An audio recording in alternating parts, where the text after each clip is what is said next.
തെരഞ്ഞെടുപ്പ് മുന്നിൽ കണ്ട് സംസ്ഥാന സർക്കാരിനെതിരെ വീഡിയോ നിർമ്മാണ മത്സരങ്ങൾ സംഘടിപ്പിച്ച് കോൺഗ്രസ് PR വിഭാഗത്തിന്റെ പുതിയ തന്ത്രം. ദേശീയപാതയിലെ വിള്ളൽ മുൻനിർത്തി നിർമ്മിക്കുന്ന മികച്ച വീഡിയോയ്ക്ക് 50,000 രൂപ സമ്മാനമാണ് വാഗ്ദാനം ചെയ്തിരിക്കുന്നത്. മത്സരം സംഘടിപ്പിക്കുന്നത് കോൺഗ്രസ് ആണെന്ന വിവരം മറച്ചുവെച്ചാണ് പുതിയ PR തന്ത്രം.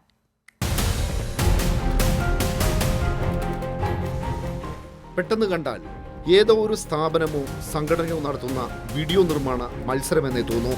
വിഷയം ദേശീയപാത 66 തകർച്ചയിലെ അഴിമതിയും കഴിവില്ലായ്മയും. ഒന്നാം സമ്മാനക്കാരന് ലഭിക്കുക 50,000 രൂപ. ഇനിയാണ് ട്വിസ്റ്റ്. പേര് മറച്ചുവെച്ച് കോൺഗ്രസിന്റെ PR വിഭാഗമാണ് ഈ മത്സരം സംഘടിപ്പിക്കുന്നത്. കോൺഗ്രസിന്റെ പേര് വെളിപ്പെടുത്തി മത്സരം സംഘടിപ്പിച്ചാൽ കുറെ ചോദ്യങ്ങൾ ഉയരും.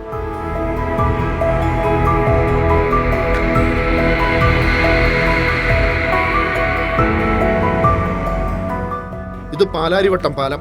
ഉമ്മൻചാണ്ടി സർക്കാരിന്റെ ഭരണകാലത്താണ് വിള്ളലുകൾ കണ്ടത്.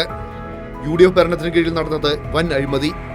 ദേശീയപാത നിർമ്മാണത്തെ പോലെയല്ല. നിർമ്മാണം നടത്തിയത് അന്നത്തെ ഉമ്മൻചാണ്ടി സർക്കാരാണ്. 1ഉം 2ഉം പിണറായി സർക്കാരുകളുടെ കാലത്ത് ഒട്ടേറെ പാലങ്ങൾ നിർമ്മിച്ചു. ഒന്നിൽ പോലും പാലാരിവട്ടം പാലം പോലെ വിള്ളലുണ്ടായിട്ടില്ല.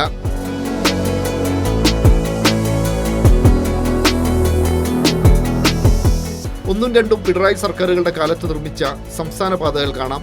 ഇവിടെയും വിള്ളലില്ല, ക്രമക്കേടില്ല.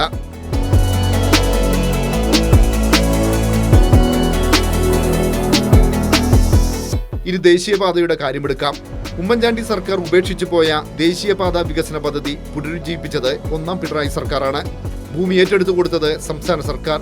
ഭൂമി വിട്ടു നൽകിയവർക്ക് ഉയർന്ന വില നൽകാനായി സംസ്ഥാന സർക്കാർ നൽകിയത് 5,000 കോടി രൂപ. പക്ഷേ കരാറുകാരെ തെരഞ്ഞെടുത്തത് മുതൽ ദേശീയപാതയുടെ നിർമ്മാണം വരെയുള്ള എല്ലാ കാര്യങ്ങളും തീരുമാനിക്കുന്നത് കേന്ദ്ര സർക്കാരിന് കീഴിലുള്ള ദേശീയപാത അതോറിറ്റിയാണ്. വീഴ്ചകൾ പരിഹരിച്ച് ദേശീയപാത നിർമ്മാണം കുറ്റമറ്റ വിധം നടപ്പിലാക്കാൻ സംസ്ഥാന സർക്കാർ കേന്ദ്രത്തോട് ആവശ്യപ്പെട്ടിട്ടുണ്ട്. ദില്ലിയിലെത്തിയ മുഖ്യമന്ത്രി കേന്ദ്ര ഉപരിതല ഗതാഗത വകുപ്പ് മന്ത്രി നിതിൻ ഗഡ്കരിയെ നേരിൽ കണ്ട് വിഷയം ശ്രദ്ധയിൽപ്പെടുത്തിയിട്ടുണ്ട്. ഇതെല്ലാമാണ് യാഥാർത്ഥ്യം.